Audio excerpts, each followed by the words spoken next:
ఈ రోజు మనతో ఉన్నారు ప్రముఖ జ్యోతిష్యుడు, వాస్తుశాస్త్ర నిపుణులు, సంఖ్యాశాస్త్ర నిపుణులు గురువు గారు కొండపల్లి దుర్గారావు గారు ఉన్నారు. ఆయనతో విహారీ మీడియా చిన్న చిట్ చాట్ చేద్దాం. నమస్తే గురువు గారు.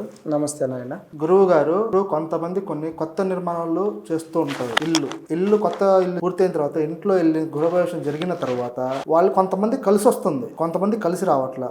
అది కూడా వాస్తు నిర్మాణం చేసే వాళ్ళతోనే వాస్తు చూపించేసుకొని ఇంటి గృహప్రవేశం చేస్తుంటారు. కానీ అది కొంతమందికి ఎందుకు కలిసి రావట్లా, కొంతమందికి కలిసి వస్తుంది. కలిసి రాకపోవడానికి కారణం ఏమిటి? కారణం వచ్చిన తర్వాత వాళ్ళు కలిసి రాకపోవడం వలన వాళ్ళు కొన్ని చేయాల్సి వస్తుంది. అవి ఏమేమి చేయాలి, ఏ పనులు చేస్తే వాళ్ళు మళ్ళీ కొంచెం ముందుకు వెళ్ళడానికి ఛాన్సెస్ ఉన్నాయి? తప్పకుండా అండి. ముందుగా విహారీ ఛానల్ ప్రేక్షకులందరికీ కూడా శుభాశీస్సులు. ఇప్పుడు వీరు అడిగిన ప్రశ్న ఏంటంటే, చాలా మంది జీవితంలో గృహ నిర్మాణం అనేది ప్రాముఖ్యతమైనది. అట్టి నిర్మాణం చేసినప్పుడు కొంతమంది కొత్త నిర్మాణాలు చేసి గృహప్రవేశాలు చేస్తారు. దాంట్లో కొంతమంది గృహప్రవేశం చేసిన తర్వాత ఇంకా బాగా ఎదుగుతారు. కొంతమంది గృహ నిర్మాణం చేసి గృహప్రవేశం చేసిన తర్వాత ఆ ఇంట్లోకి వెళ్ళిన తర్వాత నుండి అనేక రకాలైన ఆర్థిక సమస్యలు, ఆరోగ్య సమస్యలు, మానసిక సమస్యలతో తీవ్రమైన ఇబ్బందులు పడుతూ ఉంటారు. మాకు ఇంట్లో రాకముందే బాగుండి కొత్త ఇల్లు కట్టి మళ్ళీ గృహప్రవేశం చేశాక మాకు తేడా వస్తుంది ఎందుకు అని మీ ఉద్దేశం.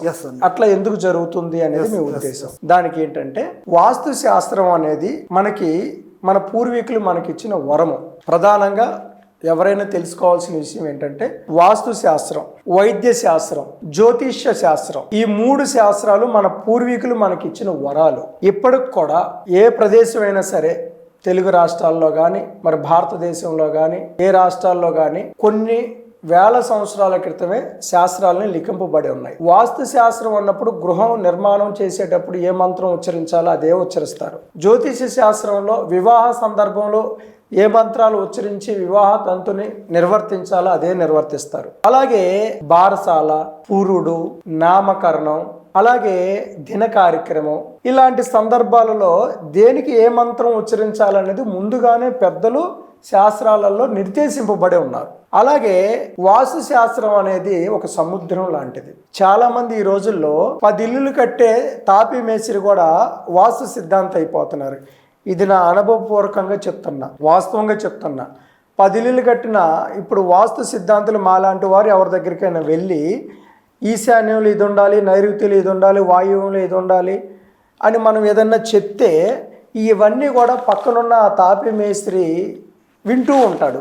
వింటూ ఉండి వీరు ఇంకొకరికి ఏం చెప్తారు, ఒకవేళ వాస్తు సిద్ధాంతం ఎవరైనా ఉంటే బాగుండు, మేము చూసుకుంటాము, ఎవరైనా కావాలంటే వెంటనే వీళ్ళు ఏం చేస్తారంటే, ఇది నా స్వయ అనుభవంలో జరిగింది చెప్తున్నాను మీకు. ఓకే. వీరేం చేస్తారంటే, ఎందుకండి నాకు తెలుసు అంటే, మీకు వాస్తు తెలుసు అంటే, తెలుసు అండి, నేను ఎన్నో ఇళ్ళకి చూసా అంటారు. ఆయన అంటే అవునా అంటారా? అవునా. ఆ ఈశాన్యంలో ఇది ఉండాలి, నైరుతిలో ఇది ఉండాలి, వాయువులో ఇది ఉండాలి, ఆగ్నేయంలో ఇది ఉండాలి అని చెప్తారు. అయ్యో మీకు తెలుసు కదండి అంటారు. అంటే బేసిక్ నాలెడ్జ్ లేని వాళ్ళు కూడా వాయుమూలలు అనేది చెప్తే వీళ్ళకి వాస్తు తెలిసేమో అనే ఒక ఉద్దేశం ఉంటుంది. కానీ వాస్తు అంతా ఒకటి కాదు. ఎప్పుడూ కూడా వ్యాపార వాస్తు ఒక రకంగా ఉంటుంది, నివాస వాస్తు ఒక రకంగా ఉంటుంది, స్థిరమైన వాస్తు ఒక రకంగా ఉంటుంది, సంచరాత్మకమైన వాస్తు మరొక రకంగా ఉంటుంది. అలాగే ఇంటి ఎదురు నది ఉంటే ఆ ఇంటి వాస్తు మారిపోతుంది. ఇది మీ ఎవ్వరికి తెలియదు. మీరు చూసేవాళ్ళు యూట్యూబ్లో ఈ ఇంటర్వ్యూ మీరు చూసేవాళ్ళు మీకు కూడా చెప్తున్నాను, చాలామందికి కూడా ఈ విషయాలు తెలియవు. ఇంటి ఎదురు నది ఉంటే ఆ నది ఎదురుగా ఉన్న ఇంటి వాస్తు మారిపోతుంది. ఇంటి వెనకాల ఏదైనా సరే పర్వతాలు, పెద్ద పెద్ద గుట్టలు, కొండలు లాంటివి ఏమన్నా పడమర వైపు కానీ ఉత్తరం వైపు కానీ ఇంటికి ఆనుకొనే ఉంటే ఆ ఇంటి వాస్తు మారిపోతుంది. అలాగే దేవాలయాలు పడమర కానీ తూర్పు కానీ ఉత్తరం కానీ ఇంటికి ఆనుకునే దేవాలయం ఉన్నా, ఆ దేవాలయంలో ధ్వజస్తంభం ఉన్నా ఆ ఇంటి యొక్క వాస్తు మారిపోతుంది. ఇది చాలామంది తెలుసుకోవాల్సిన విషయాలు. అయితే ఇప్పుడు అపార్ట్మెంట్లలో వాస్తు అంటున్నారు. మనకి వాస్తు శాస్త్రం లిఖింపబడినప్పుడు అపార్ట్మెంట్స్ సంస్కృతి కల్చర్ లేదు. ఒకే కుటుంబం ఉండేది. ఆ కుటుంబంలో ఒకే కుటుంబానికి సంబంధించిన సంతానం 2 అన్నదమ్ములు 3 అన్నదమ్ములు మాత్రమే ఉండేవారు. వారు గోత్రం ఒకటే ఉండేది, ఇంటి పేరు ఒకటే ఉండేది, వంశం ఒకటే ఉండేది, నిర్మాణం ఒకటే ఉండేది. ఇప్పుడు వంశాలు వేరు, కులాలు వేరు, మతాలు వేరు. అందరూ కూడా ఒకే కప్పు కింద నివసిస్తున్నారు. అది అపార్ట్మెంట్ కల్చర్ లేదా గ్రూప్ హౌస్ కల్చర్. ఓకే. చాలామంది ఏంటంటే మా దగ్గరికి వచ్చి అడుగుతూ ఉంటారు, మాకు వాస్తు మెయిన్ అండి అదండి అని. ప్రతిదానికి వాస్తువే మెయిన్ కాదు. అంటే నేను ఈ ఫీల్డ్లో ఉండి కూడా నేను ఆ మాట ఎందుకు చెప్తున్నారని చూసేవాళ్ళు మీరు అనుకోవచ్చు, అడగడానికి మీకు కూడా అనుకోవచ్చు. అరే వాస్తు ఫీల్డ్లో ఉండి జ్యోతిష్య ఫీల్డ్లో ఉండి ప్రతిదానికి వాస్తు చూడాల్సిన అవసరం లేదు అని మీరు ఎలా అనగలుగుతున్నారని మీకు కూడా డౌట్ రావచ్చు. నాకు ఆల్రెడీ ఇప్పుడు ఆ డౌట్ వచ్చిందండి, మీకు అదే అడుగుదాం అనుకున్నాను నేను, మీరే చెప్పారు అది. కాకపోతే ఏంటంటే ఎప్పుడైనా సరే ఒక నిర్మాణం కింద అనేక రకాలైన కుటుంబాలు అనేది నివసించినప్పుడు పూర్వకాలంలో దానికి సంబంధించిన వాస్తు అనేది ఎలా ఉండేదంటే ఓన్లీ రాజభవనాలకు మాత్రమే ఉండేది. ఎందువల్లంటే రాజభవనాలలో రాజుగారు, మంత్రులు ఉంటారు, తర్వాత సేవకులు వాళ్ళు నివసించడానికి, వాళ్ళు భుజించడానికి, ఎంతోమంది పరివారం పనిచేయడానికి ఉండేది. కేవలం వారి యొక్క వాస్తు విధానం అనేది చాలామంది ఏంటంటే ఏక అపార్ట్మెంట్లో ఉన్నప్పుడు, పూర్వకాలంలో అపార్ట్మెంట్లు లేనప్పుడు మరి వాస్తు అపార్ట్మెంట్కి ఎలా చెప్తారండి అని అడుగుతారు నన్ను. నేనేమంటానంటే పూర్వకాలం నుండి కూడా బహుళ వ్యక్తులు ఒక చోట నివాసయోగంగా ఉండేది రాజకోటలు, రాజదర్బార్లు, రాజకోటలు. తర్వాత పూర్వకాలాలలో సత్రాలు అనేది ఉండేవి. అంటే మా గురువు గారు మాకు చెప్పేవారు. మా వయసు 42 సంవత్సరాలు, నేను 22 సంవత్సరాల్లోనే నాకు ఎక్స్పీరియన్స్ ఉంది. మా నాన్నగారు గురువు గారు 91 సంవత్సరం, మా నాన్నగారికి ఇప్పుడు ఉన్న వీరందరూ చెప్తారు. పూర్వం ప్రతి ఊరికి సత్రం ఉండేది. సత్రంలో ఒకే కులానికి చెందినవారు కానీ ఒకే కుటుంబానికి చెందినవారు కానీ ఉండరు, అనేక రకాలైన వ్యక్తులు వచ్చి ఉండేవాళ్ళు. అలాంటి సత్రాలు నిర్మించడానికి కూడా వాస్తు ఉండేది. అది చాలామందికి తెలియదు. అపార్ట్మెంట్లకు వాస్తు ఎలా ఉంటుందని చెప్పి వాదించే వాళ్ళకి ఉదాహరణలు ఇవి. ఒక రాజు కుటుంబంలో రాజు ఒక్కలే నివసించరు. ఆయన యొక్క పరివారం మొత్తం దరిదాపు 100-200 మంది, అనేక కులాలు, అనేక విధానాలకు సంబంధించిన వ్యక్తులందరూ నివసిస్తారు. అందరూ కలిసి పూజిస్తారు. భోజనశాలలు, పూజా ప్రదేశాలు, మరి సమావేశ ప్రాంగణాలు, వీటన్నిటిని నిర్వర్తించడానికి వాస్తు పూర్వకాలంలోనే లిఖింపబడి ఉన్నది. దానికి సంబంధించి ఎవరైనా కూడా ఎప్పుడైనా కూడా మీలో ఏదైనా ఒక నిర్మాణం చేయాలనుకుంటే కొంచెం అనుభవజ్ఞులైన వ్యక్తులు సంప్రదించి ఆ వాస్తు విధానం అనేది ఏంటంటే స్త్రీ పేరు మీద కుదురుతుందా, పురుషుడి పేరు మీద కుదురుతుందా, లేదా శిశువుల్లో 2 ఉంటారు, బాలిక బాలుడు ఇరువురు ఉంటారు, మరి వారి పేరు మీద కుదురుతుందా. మళ్ళీ దీంట్లో ఒకటి ఉంటుంది, మరి పిల్లల పేరు మీద అంటే లోన్ రాదండి అంటారు. అంటే నన్ను తరచూ అడిగే క్వశ్చన్లు చెప్తున్నా.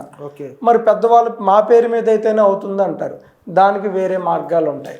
అది చెప్పాలంటే వేరే రకంగా ఉంటుంది. అందువల్ల ఏంటంటే మీరు నూతన గృహం చేసుకొని ఆ నూతన గృహంలో నివసించిన తర్వాత మీకేదైనా సరే ఆర్థికంగా కానీ, ఆరోగ్యంగా కానీ, మానసికంగా కానీ, కుటుంబ పరంగా కానీ కలిసి రావట్లేదు అనే అనుమానం మీలో ఉన్నట్లయితే మీరు ఒక పని చేయండి. 3 ఆకులు ఇస్తరాకును కొట్టండి. అంటే ఏ ఆకులైనా పర్వాలేదు, కానీ మ్యాక్సిమం మోదుగా ఆకు ఉండేటట్టు ప్రయత్నించండి. ఇస్తరాకును మనం ఇప్పుడు ఇస్తరాకులు అనేది ఏంటంటే కవరు ప్లాస్టిక్తో ప్రింట్ అయ్యి వస్తున్నాయి. అవి సాక్షరోత్తకం కాదు. మనకేంటంటే పుల్లతో మనం గుచ్చుతాం. గుచ్చిన ఇస్తరాకు ఏదైనా పర్వాలేదు. 3 ఆకులు 3 రకాలైన ఇస్తరాకులు అయితే ఇంకా శ్రేష్టమైనది. ఆ ఇస్తరాకుని తీసుకొని ఇంట్లో ఆగ్నేయ మూల మనకి 2 దోశల బియ్యం పోసి దానిపైన ఇస్తరాకు పెట్టి మట్టితో ఒక ముద్దను తయారు చేసి వాళ్ళకి నచ్చిన ఆకారం, మట్టితో ఒక ఆకారాన్ని, మనిషి ఆకారం లాగా ఒక మట్టితో, అలాగే బియ్యపు పిండి కానీ, మైదా పిండి కానీ, గోధుమ పిండి కానీ, ఏదైతే గోధుమ పిండి అయితే బాగా వస్తుంది దానితో కానీ వాళ్ళకి నచ్చిన ఆకారంతో ఒక బొమ్మ 2 చేసి, మట్టితో ఒకటి ప్రకృతి నుండి వచ్చింది దానికి సంబంధించినదిగా, మనం పెంచింది కాదు, మట్టిని మనం పెంచము, ప్రకృతిలో ఉంటుంది. గోధుమ అంటే మనం పంట వేసి పెంచుతాం మనం.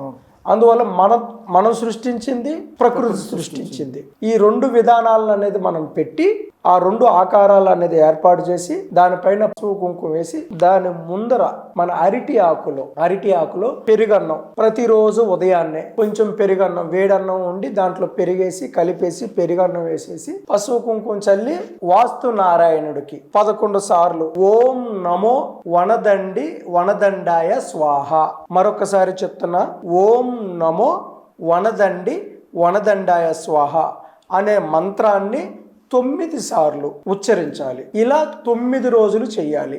ఏ రోజుకు ఆ రోజే ఆ అరిటాకులో పెట్టిన ఆ పెరుగన్నం కాస్త ఇంత అన్నం చాలు, ఏ రోజుకు ఆ రోజే ఉదయం పెడతాము. సాయంత్రం సూర్యుడు ఉదయించిన తర్వాత పెట్టాలి.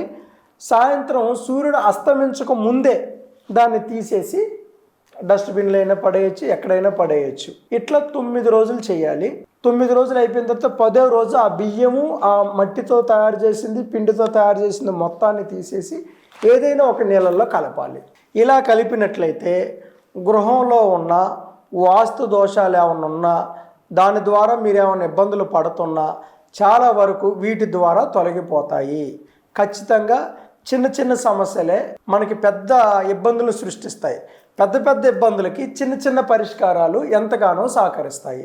అందువల్ల ఏంటంటే మీరు ఎవరైనా వాస్తు దోషంతో కొత్త ఇంట్లోకి వెళ్ళిన తర్వాత వాస్తు దోషంతో ఏమైనా ఇబ్బందులు పడుతున్నారని మీకేమైనా అనిపించినట్లయితే నేను చెప్పిన ఈ చిన్న కార్యక్రమాన్ని మీరు చేయండి. మీరు ఖచ్చితంగా మీరు అనుకున్నట్టు కరెక్ట్గా జయప్రదం అవుతుంది. జై మాత.